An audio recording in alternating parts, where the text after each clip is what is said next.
Hi, Tony DeWitt here, Missouri appellate attorney and a guy who likes to make the law make sense on YouTube. Today we are going to take a look at the answer and counterclaim filed by Ashley Gilliard. It's a doozy. Stay tuned.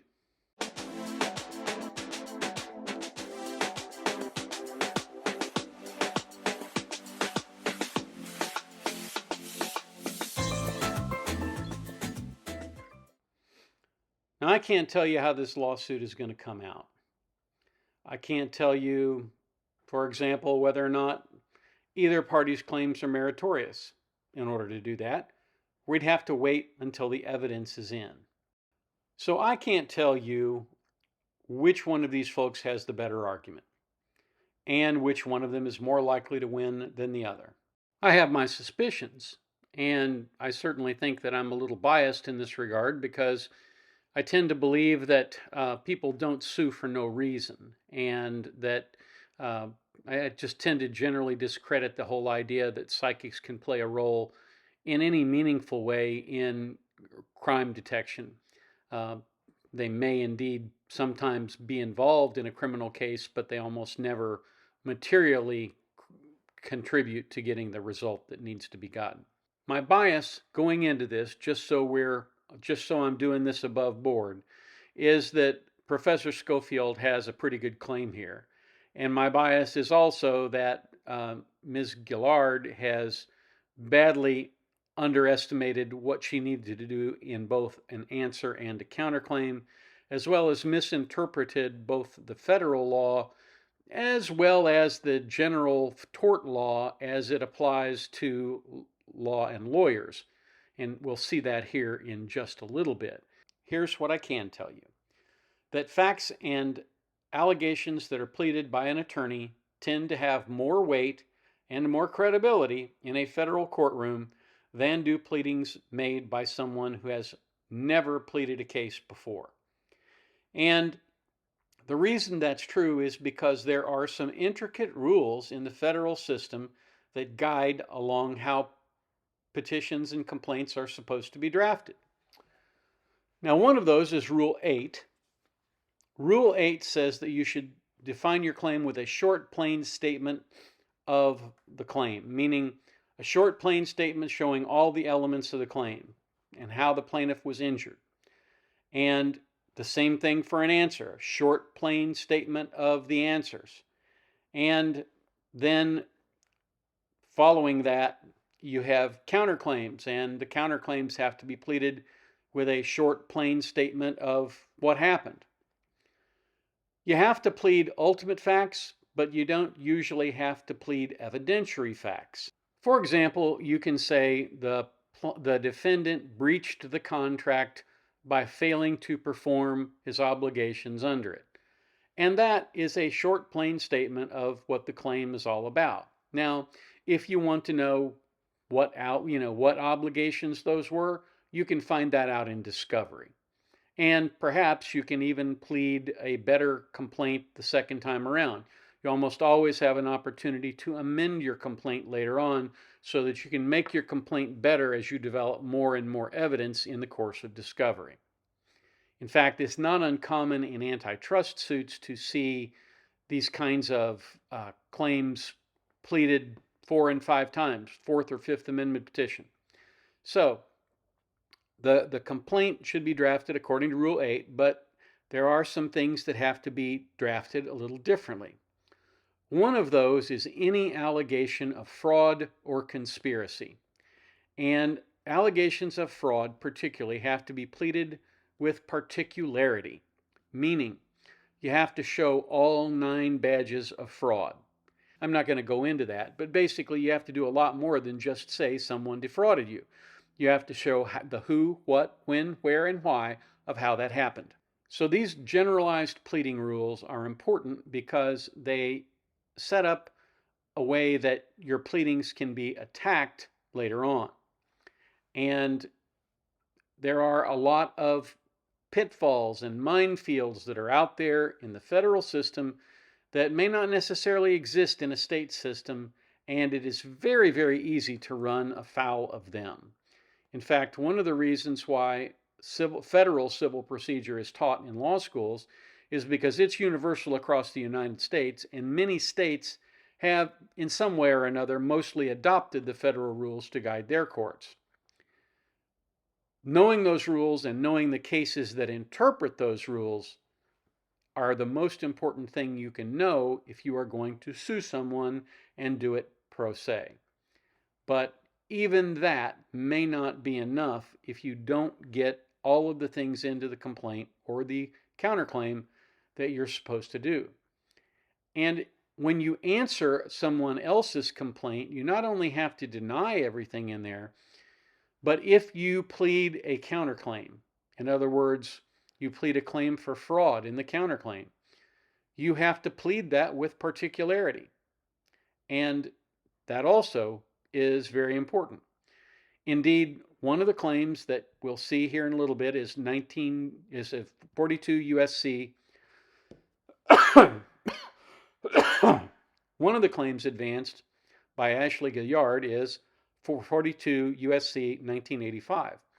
And that claim also has to be pleaded with particularity. And if you don't plead it with particularity, it is subject to dismissal.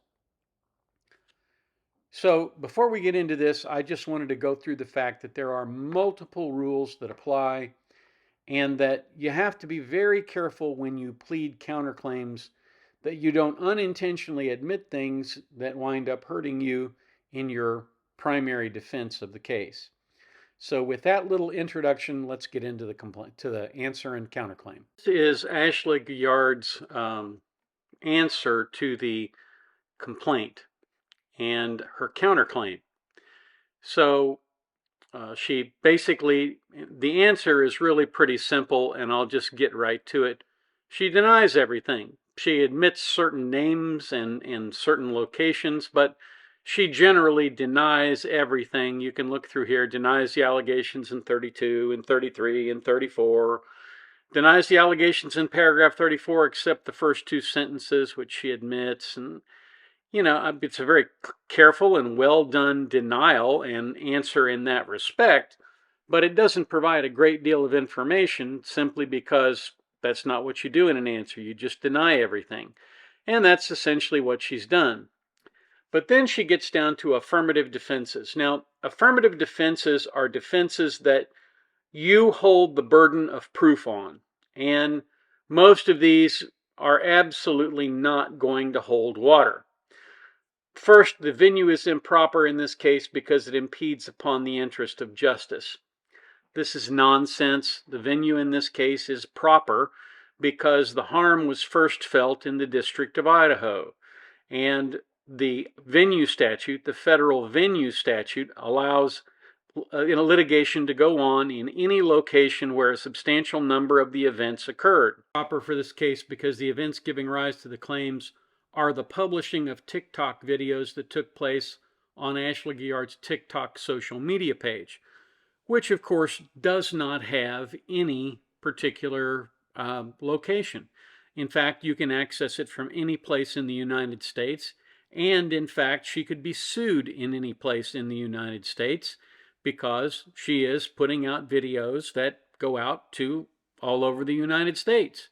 And so when someone is injured by a product in another location, it is the place of injury that determines the venue for that action. And the complaint fails to state a claim upon which relief can be granted. This is something you file in a motion to dismiss. It's not really proper for an answer because either the complaint is suitable or the complaint is not suitable. And so what you do is you file a motion to dismiss. You don't put it in here as an affirmative defense because it isn't one. There's lots of cases on that. Our plaintiff goes a little bit too far here when she says that it's barred by the substantial truth doctrine.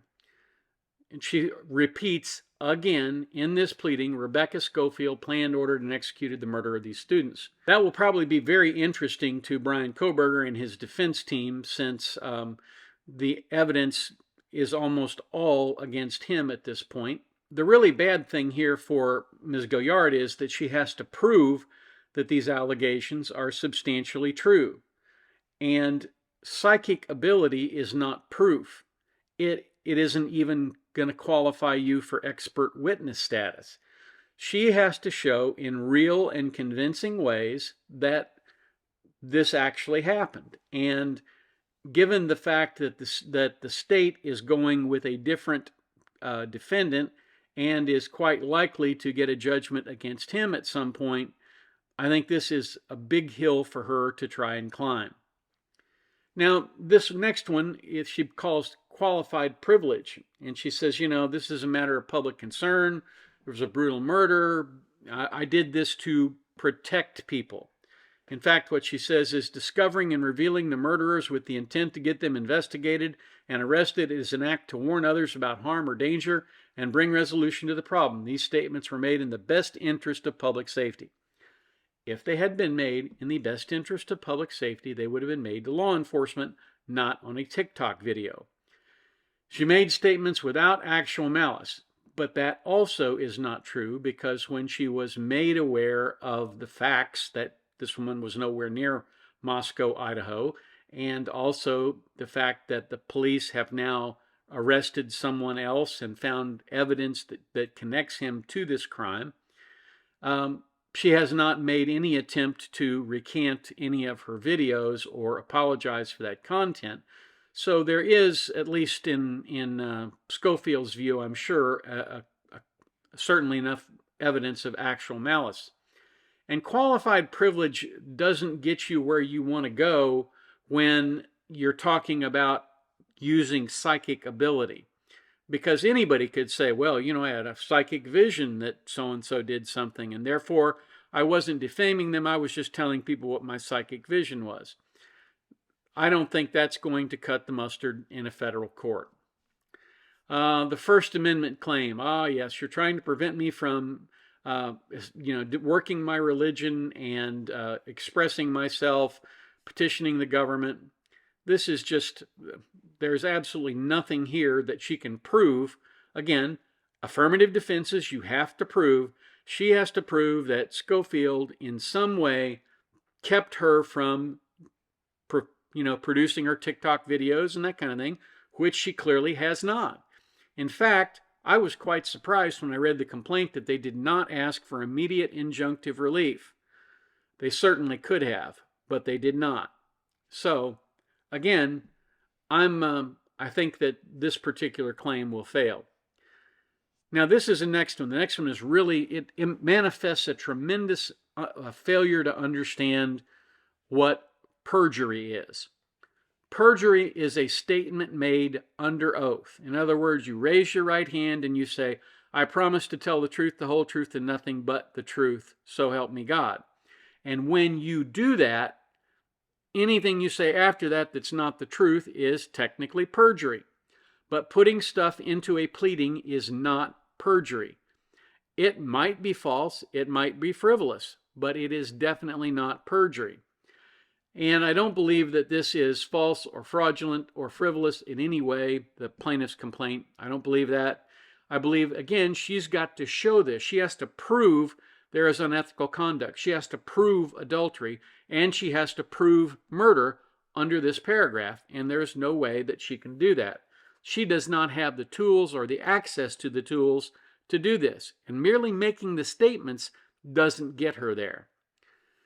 This one I had a real laugh about. Plaintiff's claims are barred by comparative negligence. Well, you only have comparative negligence when you have a negligence claim, and Ms. Schofield did not bring a negligence claim. She just didn't. What she brought was a defamation claim, which is an intentional tort, not a negligence tort. Plaintiff's claims are barred by illegality because they're perjurious. No, they're not. I already explained that. Nothing in the complaint was verified, and as a result, there's no claim for perjury here. Barred because they were done with the intent to obstruct civil justice. Well, they can't be done with the intent to obstruct civil justice because Ashley wasn't trying to get civil justice. She was trying to make videos. And they sued her, and now she has come in and claimed they're trying to obstruct civil justice. How do you do that? By filing a lawsuit. And it's also somewhat comical that she makes the claim here that there is an attempt to obstruct criminal justice in the court in Latah County, Idaho. Except the court in Latah County, Idaho is progressing in a trial against Brian Koberger, not against Professor Schofield, so how in the world is that obstruction of the criminal justice system? As far as we're aware, and there's certainly nothing in the complaint or in this particular document that says she went to the police with any of this. If she'd gone to the police with some of this, she might have some leg to stand on there, I guess, but she didn't, and as a result, she doesn't. So again, a lot of this stuff, it just looks like it was dictated but not thought about. Just saying. The counterclaims are numerous, and I am pretty sure they're all frivolous, but I want to address a couple of things up here up front.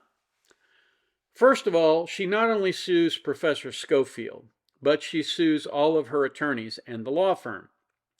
And she does that, I think, for a tactical reason as well as a legal reason. And the tactical reason is that in order to defend themselves from a claim that they acted in contravention of law, they are going to be working to defend themselves, and they are not going to be able to defend Professor Schofield.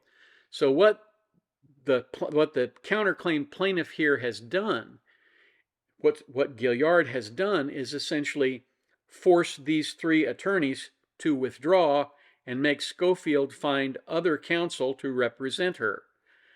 And frankly, that is something that I think no one should ever have to do.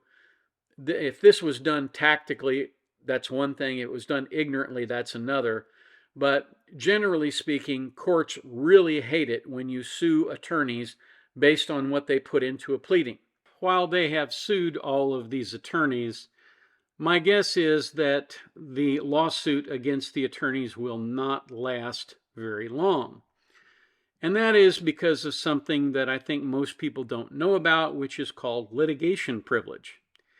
Now, a number of cases lay a foundation that establishes the privilege and its scope. It is an absolute privilege yielding complete immunity from defamation, and therefore the classifications that may be protected by litigation privilege is narrow. Litigation privilege generally only extends to defamatory communications involving litigants or other participants in a trial. An attorney at law is absolutely privileged to publish false and defamatory matter of another concerning communications preliminary to a proposed judicial proceeding or in the institution of or during the course and as a part of a judicial proceeding in which he participates as counsel if it has some relationship to the proceeding. That's from the Restatement Second of Torts, which is the guide that I think most courts use. So with that said, the idea that these lawyers are probably not going to be on the hook, let's take a look at the nature of the counterclaims. First of all, she goes again making these statements that the statements are true, and that as a result, they conspired to deprive her of her rights as an American citizen to free speech. That's absolutely not true. You can sue someone for defamation, and that's not a conspiracy to deprive them of First Amendment rights, because the First Amendment does not protect defamatory speech. Talks about the parties, the jurisdiction, and venue. Venue is appropriate for the counterclaim because Rebecca Schofield is a resident of Idaho, and so are the attorneys. So she's basing venue here on the fact that they are in the state of Idaho, which is rather interesting considering that if venue is appropriate for the counterclaim, it must therefore be also appropriate for the original claim, something that I think she just clearly misses. Now I could go through the rest of the counterclaim and pick out each one of these 11 causes of action that she has stated in her complaint. None of them, I think, are appropriate. I think she makes claims for defamation, intentional infliction of emotional distress. And none of them have really, I think, any merit whatsoever. I would encourage you, if you have the time, to go pull up the complaint. You can find it on Pacer. If you don't have an account, you may not be able to find it, but it is available out there. And it may also be available somewhere else on a website. I'm not certain. I haven't looked at that. But I can tell you this much. It is not pleaded very well. Almost none of those causes of action are going to be in this thing at the end of the day. So what happens from here? Well, they start by exchanging their Rule 26 disclosures. The Rule 26 disclosures here are going to be important because you have to have a meet and confer. You have to meet, in other words, she has to meet, in this case, not only with the attorney for Schofield, but the attorneys for the other attorneys here. And she has to tell them what her evidence is and when she's going to provide it to them. And they have to do the same with her with their defamation claim, which they've probably already got. They've probably already written out their Rule 26 disclosures. If she doesn't comply with the Rule 26 disclosures, there could be sanctions. If she does comply, then the next thing that happens is both sides are going to serve discovery. And discovery is going to be, I think, a lot of requests for documents. They're going to want to see all the documents that went into her putting these videos out. They're going to want to see any revenue that she derived as a result of that. They're going to want to see a whole lot of different things about this particular lawsuit from her side, from Guyard's side. And Guyard would certainly have a right to file discovery against Schofield. Now, interestingly enough, if you have never done discovery, how you word things is very important. And if you say, I want to see all the evidence that you have that shows that you are not a murderer, well, that's overbroad and vague and in particular, and no court is going to compel a production like that. So my guess is that because she hasn't played the discovery game before, which almost all lawyers have, and it can be very, very demanding and middly-piddly, nitpicky, but in order to do that, in order to get the information that you need, you have to comply and narrow your requests. And you only get so many under the federal rules, and once you've used them up on nonsense, you can't go back and get more. Well, you can sometimes, but there has to be a really good reason why you didn't get it the first time out. So we'll just have to see what the discovery is that winds up getting piled in this case, but I can't imagine what it is. There is also probably going to be a motion to dismiss filed by Schofield and the attorneys to get rid of these claims against the attorneys and Schofield for having filed the lawsuit, because again, filing the lawsuit is a protected right under the Constitution, and you can't defame somebody in a lawsuit. You can, you might be able to be liable for malicious prosecution, but you are not going to be liable for conspiracy or anything like that, which is what she's pleaded in this complaint or in her counterclaim complaint. So hopefully that provides some window into this twisted mess. It'll be a really interesting case to watch. So I will be monitoring the filings in that case. I'll be checking that every couple of weeks, and anything that pops up that looks like it's interesting, I'll bring to you. But for right now, I think it's taken me almost an hour's worth of video to get through all of the complaint and the counterclaims and the action that's occurred in the case.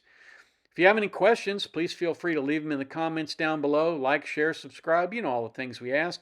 And if you have a chance, do something nice for somebody. And we'll catch you down here at the beach next time. Have a great day.